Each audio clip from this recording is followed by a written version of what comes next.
So I'm up here on the site called locally Gomorrah, and this is the site that the archaeologists associated with Gomorrah. So here you can see that ashy layer that's just underneath the surface. This is full of burned pottery. It's full of the fragments of human bones. The question is what evidence is there of this burning sulfur that rained down? Well, it seems that the culprit are these sulfur balls that are also found in this area.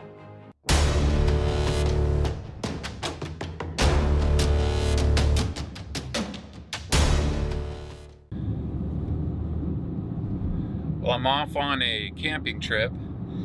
Today I'm driving down to the southeast shoreline of the Dead Sea.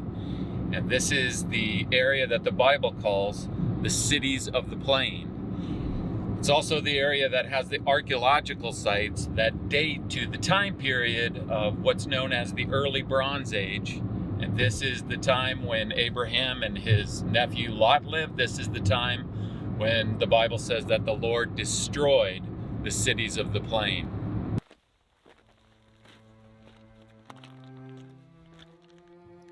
So I'm standing now at the largest of these early bronze sites on the southeast side of the Dead Sea. This one locally is known as Babedra, and is the site that is associated with Sodom in the Bible. It was discovered as an early bronze site back in 1924. It was excavated in the 1960s and 1970s. And what archaeologists found here was this burn destruction that goes across this site. This city came to an end through a fire destruction. So here you can see this ashy burn destruction layer just underneath the surface. It's full of human bone fragments, burned pottery, and it's covering the entire site.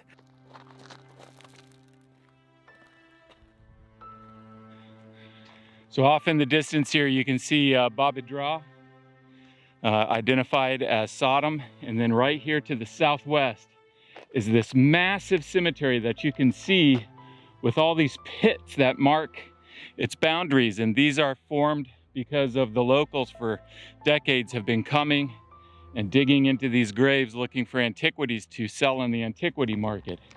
And so it's estimated from the archaeologists that dug here back in the 60s and the 70s that there are around 500,000 people buried in this cemetery.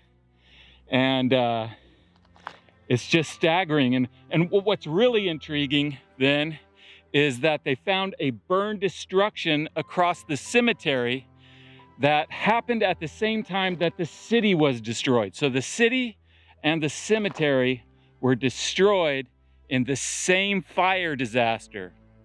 And there's no reason why an army would attack a bunch of graves and burn a cemetery. And so this was one of the major reasons that they interpreted the destruction here as being caused by a natural disaster. In the excavation report, they show pictures of the bones in the graves that were warped by the heat. Okay, so I'm just leaving the cemetery of Babedra, that is Sodom, and I'm driving about 8 miles to the south to another excavated site identified as the biblical city of Gomorrah.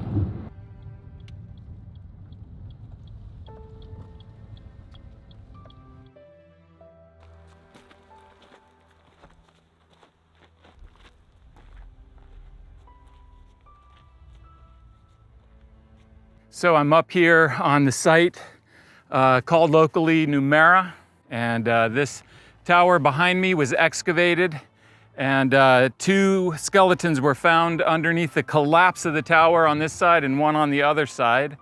There was burn destruction all through here, as you see in the picture from the excavation. However, it does seem like the collapse was able to preserve those skeletons better than most of the human remains here. You can see there's ash right here, and human remains, bones, are all through this ash. As you can see, there's this destruction layer is filled with human bone remains. Here's some ribs found in this area, burned pottery, a total burn destruction. The excavators here, the main excavator here is Walter Rast, who excavated also at Bab-edh-Drah. And he describes what they found in the excavations here at Gomorrah. He writes, "The burnt debris covering this site has appeared in almost every area excavated. Whatever the cause, it was certainly a tragedy.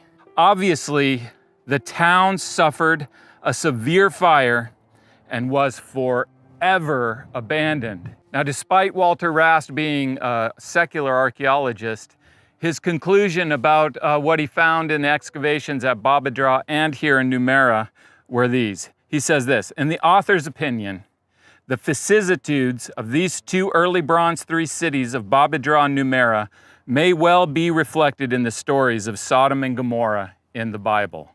Okay, so Bab-edh-Drah was destroyed by fire at the same time that its cemetery was destroyed by fire. The city was never rebuilt. This city, associated with Gomorrah, has a burn destruction over it. The city came to a dramatic end with the fire destruction at the same time that Bab-edh-Drah was destroyed by fire. And this city was never, ever, ever lived in again. What is it that burned these cities and the cemetery at Bab-edh-Drah? The Bible describes it as burning sulfur raining down from the sky. And is there anything that matches this description that's still left in the geological record in this area? What is this burning sulfur?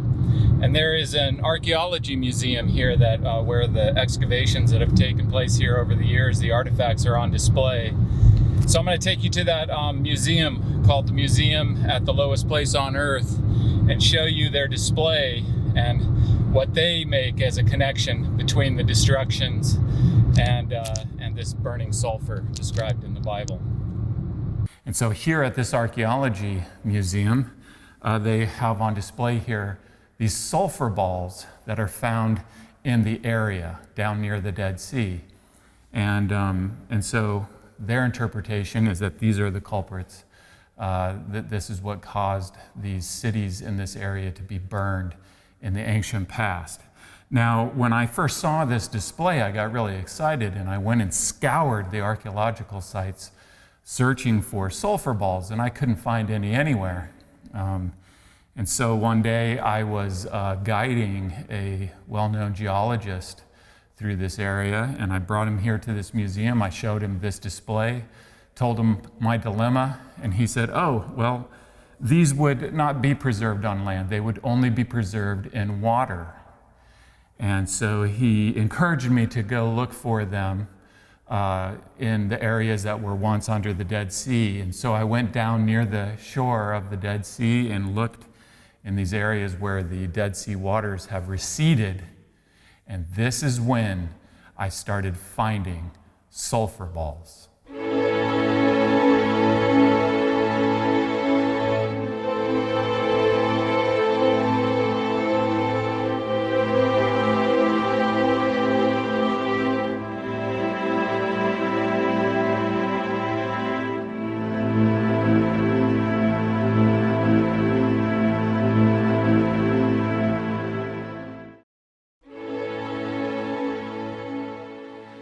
Just to give you an idea of how many sulfur balls there are.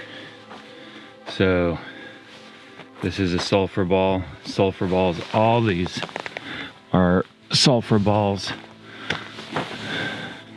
Here, here, here. Look at all of them. There,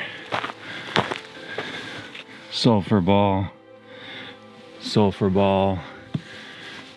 everywhere.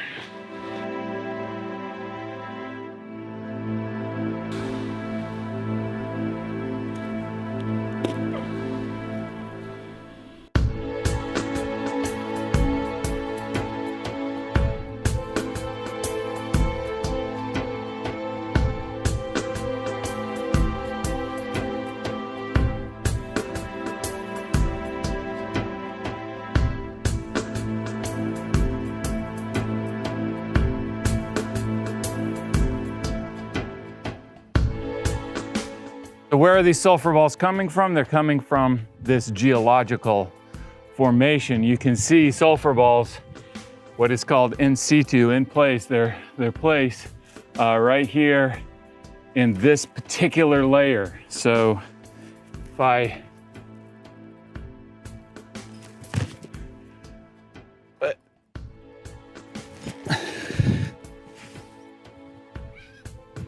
so what they're doing is they're eroding out of this, right?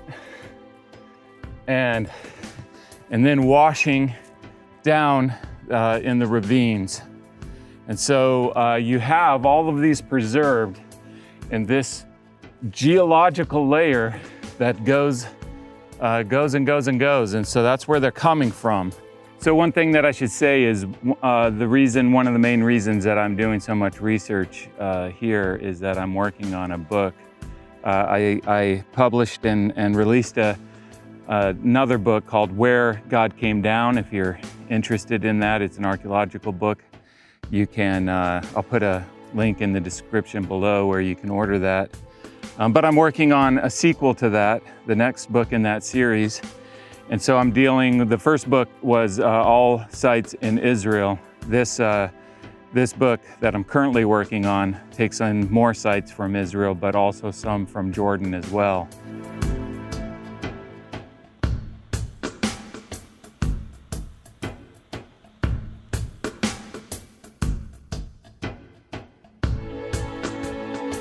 I'm gonna burn one of these sulfur balls just to show you how flammable they are.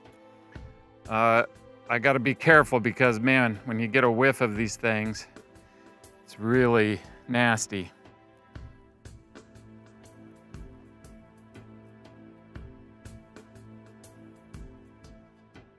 Okay, so this is one of the reasons why sulfur balls would only be preserved in water, because if they strike the land, then they're gonna burn up. You can see the goo, it's just melting down to goo and then dripping off.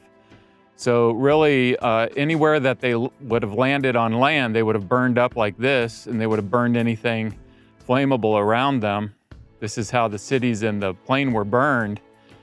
However, if they would have hit the water of the Dead Sea, that would have extinguished them, and therefore they wouldn't have burned up. And they would have sank down to the bottom of the floor of the Dead Sea and been preserved in a geological layer.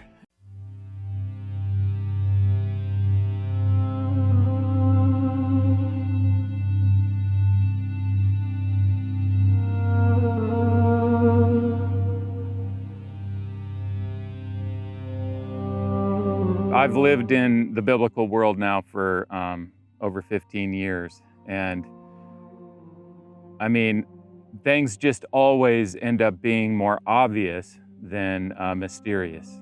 So when you have something described in the Bible and you go to that place and you look it over, you look at the excavation work that's been done, there's always not just a fit, but an obvious fit.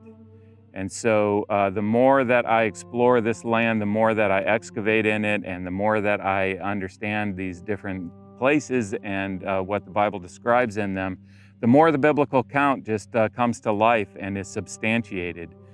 And this is a perfect example of this. We're not talking about a burn destruction layer over just one city. We're talking about multiple cities. We're talking about burn layers over graves in the cemetery. And we're talking about a historical source in the Bible that gives us a description of what happened, describing this burning sulfur that is coming down like rain out of the sky.